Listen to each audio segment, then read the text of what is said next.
Prodi Pendidikan Bahasa dan Sastra Indonesia semester 6 STKIP Persada Khatulistiwa Sintang. Di sini saya akan memperagakan model pembelajaran PBI atau biasa disebut Problem Based Instruction. Bagaimana keseruannya? Kita simak video berikutnya. Selamat pagi anak-anak. Pagi Bu. Pagi Bu. Apa kabar kalian hari ini? Luar biasa. Baik Bu. Baik Bu.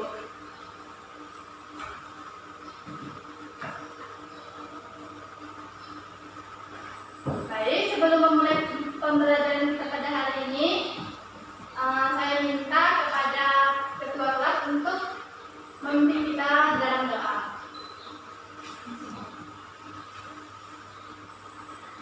Teman-teman, sebelum kita mulai pembelajaran pada hari ini, marilah kita berdoa menurut agama dan kepercayaan kita masing-masing.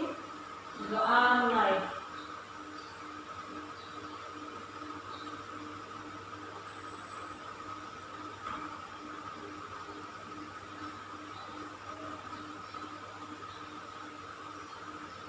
Berdoa selesai. Baik. Ibu akan melakukan presentasi terlebih dahulu ya. Iya Bu. Ya Bu. Kristina, ada Bu. Kakak Herman Suryanto, Hadir Bu. Leonard Herman, Hadir Bu. Petronila, ada Bu. Irfan Latapto kami, mana dia nih? Sakit Bu. Terus Stefan Bu, nggak masuk ke dalam keterangan sekali. Mungkin gara-gara penelitian Bu. Baik, anak-anak, kalian masih ingat nggak pelajaran kita minggu lalu? Masih Bu. Ya bagus. Itu baru anak Ibu. Saya minta salah seorang menyebutkan definisi dari teks deskripsi. Bu Sewu. Ya, saya silakan Dei. Menurut pemahaman saya, teks deskripsi itu merupakan sebuah teks yang menjabarkan atau memaparkan sebuah objek tertentu melalui kata-kata yang dapat merangsang panca indera, sehingga pembacanya seolah-olah menyaksikan atau merasakan sendiri objek yang dideskripsikan oleh sang penulis. Bagus Dei. Kemudian Ibu meminta salah satu siswa untuk menyebutkan struktur teks deskripsi. Bu, ya Petronila silakan. Struktur teks deskripsi itu ada 3 Bu. Yang pertama identifikasi, yang kedua klasifikasi, dan yang ketiga bagian deskripsi Bu. Ya Mila, terima kasih ya. Ya Bu. Kemudian Ibu minta kepada Leonard Herman untuk menyebutkan jenis-jenis teks deskripsi. Masih ingat kan Herman? Masih Bu. Ya, Itu ada 3. Yang pertama itu teks deskripsi subjektif. Yang kedua itu teks deskripsi spasial. Dan yang ketiga itu teks deskripsi objektif Bu. Ya, terima kasih ya Herman. Ya semua Bu. Sekarang Ibu minta kepada Imam. Nah, masih ingat kan materi minggu lalu? Masih Bu. Nah, coba kamu sebutkan ciri-ciri teks deskripsi Imam. Ciri-ciri teks deskripsi itu ada 5 Bu. Ya, sebutkan. Yang pertama itu menggambarkan sebuah objek seperti benda, tempat, atau suasana tertentu.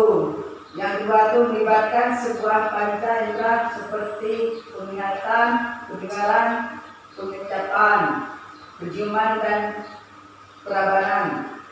Dan yang ketiga itu mengungkapkan sebuah ciri-ciri fisik dan sifat objek seperti ukuran, bentuk, warna, dan sifat objek. Dan yang keempat itu menjelaskan sebuah objek dengan jelas, detail, serta terperinci. Dan yang terakhir itu menggunakan kata-kata atau frasa memiliki makna kata sifat atau keadaan. Sudah Bu. Terima kasih ya Imam. Bersama Bu.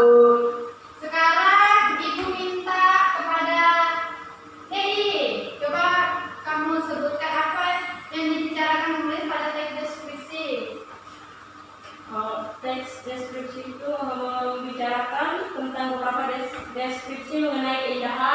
letak, dan beberapa informasi mengenai titik kelambu. Baik anak-anak, sekian itu persepsi ya sebelum kita mulai pembelajaran pada hari ini. Hari ini kita akan belajar tentang teks narasi atau biasa disebut dengan cerita fantasi. Mungkin anak-anak sudah ada yang lebih tahu atau lebih tahu mengenai cerita fantasi. Belum buku. Baik, kalau belum ibu jelaskan lebih adalah buku ya anak-anak. Teks cerita fantasi yaitu suatu konsep cerita fiksi yang dimana dalam ceritanya mengandung suatu unsur imajinatif dari sang penulis. Di dalam cerita fantasi tersebut, kejadiannya sangat tidak mungkin bisa terjadi di dunia ini dan akan terlihat biasa saja, baik dari segi tokoh, latar, ataupun dari kejadian yang ada dalam cerita teks fantasi tersebut. Maksud dari di sini yaitu misalnya di dalam cerita tuh kayak Cinderella itu kan kayak enggak nyata di dalam dunia kita kan. Selanjutnya struktur teks cerita fantasi. Di sini struktur teks cerita fantasi ada 4 unsur. Yang pertama, orientasi. Itu biasa disebut pengenalan atau awalan dari sebuah cerita. Kemudian yang kedua, konflik. Itu biasa disebut permasalahan atau konflik dari sebuah cerita. Kemudian yang ketiga, resolusi atau biasa disebut penyelesaian dari masalah atau konflik yang sedang terjadi. Kemudian yang keempat, ending atau biasa disebut cerita akhir atau penutup dari sebuah cerita. Seperti itu ya anak-anak. Jadi struktur teks cerita fantasi itu ada 4. Diingat ya anak-anak? Ya Bu. Kemudian unsur-unsur instinktif pada teks cerita fantasi. Di sini unsur instinktif teks cerita fantasi itu ada 6 bagian. Yang pertama, tema. Tema yaitu ide yang paling mendasar yang menjadi acuan untuk mengembangkan sebuah cerita. Kemudian yang kedua, alur. Alur yaitu jalan atau alur cerita yang berupa peristiwa-peristiwa yang tersusun dan saling berkaitan satu sama lain. Kemudian tokoh dan penokohan, yaitu karakter dari pemeran atau pelaku di dalam sebuah cerita. Kemudian latar, yaitu tempat, waktu, serta suasana yang menjadi latar belakang sebuah cerita. Yang keenam, sudut pandang, yaitu posisi pengarang dalam membawakan sebuah cerita. Amanat, yaitu pesan yang ingin disampaikan oleh pengarang sebuah cerita di dalam cerita dan penokohannya. Sampai di sini anak-anak paham tidak dengan teks cerita fantasi, unsur-unsurnya? Baik, kalau paham itu lanjutkan ya anak-anak. Sekian materi kita pada hari ini. Di sini ibu akan membagikan kalian ke dalam 2 kelompok ya anak-anak. Ya Bu. Ibu sudah menyiapkan 2 buah cerita. Nanti satu kelompok, masing-masing kelompok menganalisis cerita yang ibu bagikan. Baik Bu. Ya, anak-anak silakan untuk kelompok.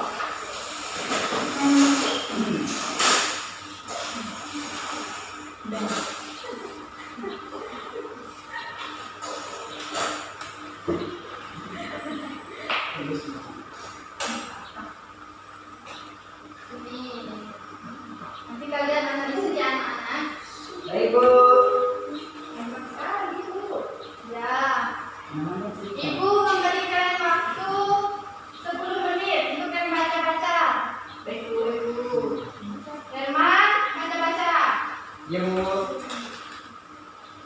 Pendekatan lemah, itu. Ini ke daerah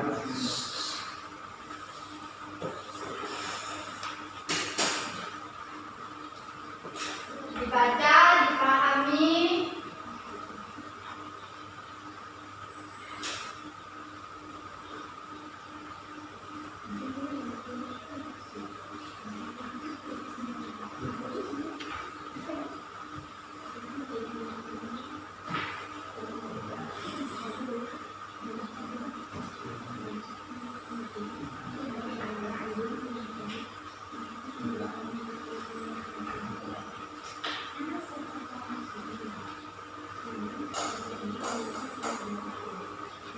Silakan berdiskusi anak-anak dengan temannya.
Kerjakan benar tugasku.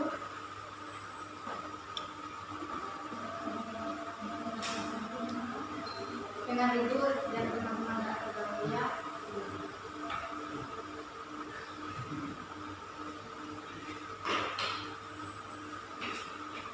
Tadi ibu kan sudah jelaskan apa itu bagian dari cerita fantasi, strukturnya, unsur-unsur cerita. Bukan disebutkan tuh.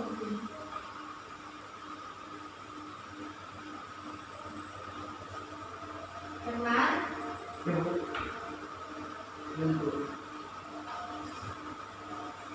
jangan Firman.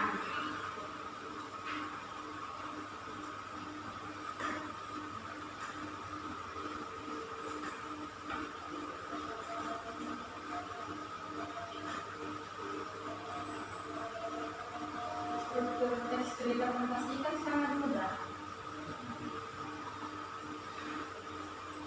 Dia itu kan tidak nyata di dunia ini. Kayak sejenis khayalan itu. Untuk kayak cerita Cinderella, kayak cerita Frozen.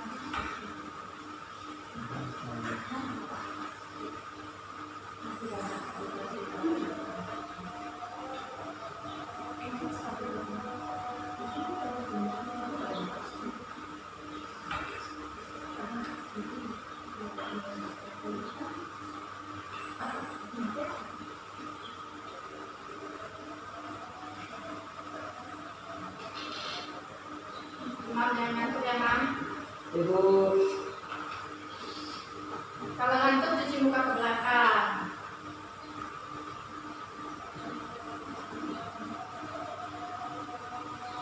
Untuk teman. Sedang Bu. Sedang Ibu. Nanti waktu itu sudah pembelajaran ya. Dan belum waktunya istirahat.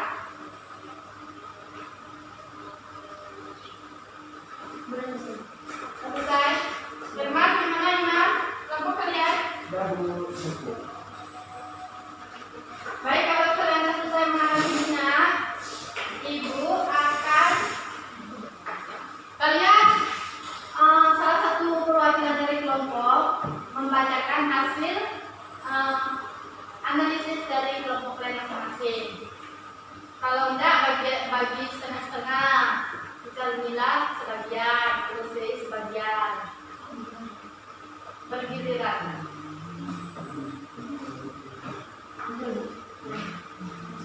Ya, Nana.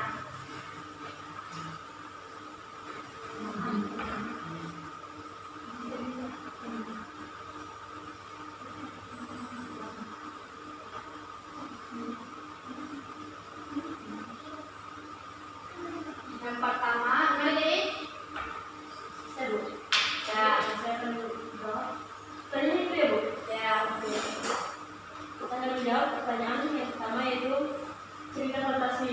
Nah, yang dimaksudkan dengan cerita fantasi yaitu suatu konsep cerita fiksi yang dimana di dalam ceritanya mengandung unsur imajinatif dari sang penulis. Jadi cerita ini tidak tentang hanya imajinasi seperti itu.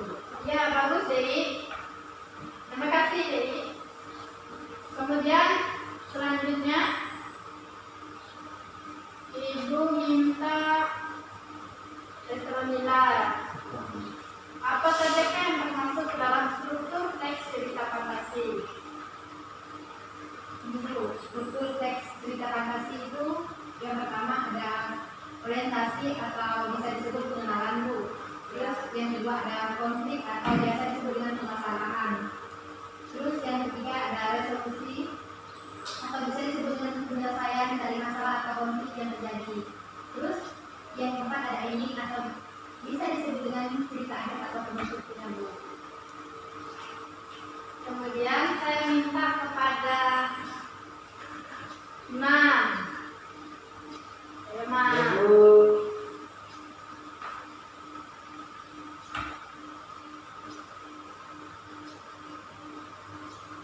Imam, tadi Ibu kan sudah jelaskan apa pengertian dari tema ada unsur teks cerita fantasi.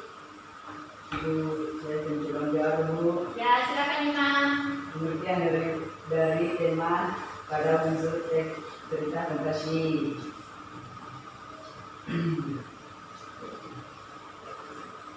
Tema yaitu ide yang paling mendasarkan yang menjadi acuan untuk mengembangkan suatu cerita. Ya Bu, Terima kasih Mam. bersama Bu. Sekarang kamu Herman. Ya Bu. Tadi Ibu sudah jelaskan kan alur pada teks cerita fantasi. Tolong kamu sebutkan kembali. Alurnya Bu. Ya, Man. Alur itu jalan atau alur cerita yang berupa peristiwa yang tersusun dan saling berkaitan satu sama lain Bu. Zaman. Betul. Sekarang Ibu kasih kalian bebas. Siapa yang menjawab? Ya, silakan Dewi. Apa yang dimaksud dengan tokoh pada teks cerita fantasi? Nah, tokoh pada cerita fantasi itu yang dimaksudkan adalah karakter dari pemeran atau pelaku di dalam suatu cerita. Baik, terima kasih Dewi. Ya Bu. Sekarang pertanyaan yang nomor 6. Urutkan kejadian yang terjadi di dalam teks cerita fantasi di atas secara singkat. Siap Bu. Ya, Imam silakan. Mantap. Urutkan kejadian yang terjadi di dalam teks cerita fantasi di atas secara singkat. Ya, yang penjual cerita keledai dan penjual garam memang. Sedang. Ya. Keledai dan penjual garam adalah yang pertama itu paragraf pertama menceritakan tentang sikap simpati penjual garam yang bersedekah kepada orang-orang yang tidak mampu di sekitarnya. Yang B, pada paragraf kedua menceritakan tentang kekurangan keledai terhadap penjual garam yang tidak lain adalah tuannya sendiri, karena si penjual garam selalu memberi garam banyak kepada si keledai untuk dijual ke kota. Karena si keledai merasa tidak mampu membawa garam yang berat, dia sengaja pura-pura jatuh ke sungai agar garam yang dibawa ketika sampai di kota tidak terlalu berat. Pada paragraf ketiga menceritakan tentang akal didik si keledai. Diketahui oleh pedagang garam, si pedagang garam sengaja menaruh